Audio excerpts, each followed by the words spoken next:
नमस्कार दोस्त, प्रणाम। और हम आज आपको बताएंगे कल खेसारी लाल यादव का एक सॉन्ग आ रहा है बलमा के बुद्धि, जो कि पारा फिल्म से आ रहा है और कल सुबह 6 बजे आ जाएगा। और कल ही पवन सिंह का भी एक सॉन्ग आ रहा है सारी से तारी, जो कि उनका 6:45 में आएगा।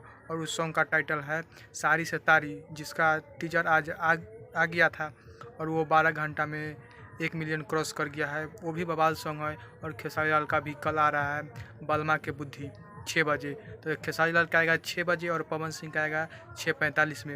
अब आप लोग के हाथ में है कौन आगे निकलता है, आप लोग किसको सपोर्ट करते हैं, कौन आगे निकलता है। और कल फिर हम आपको वीडियो लाएंगे शाम तक किसका गाना आगे चला है।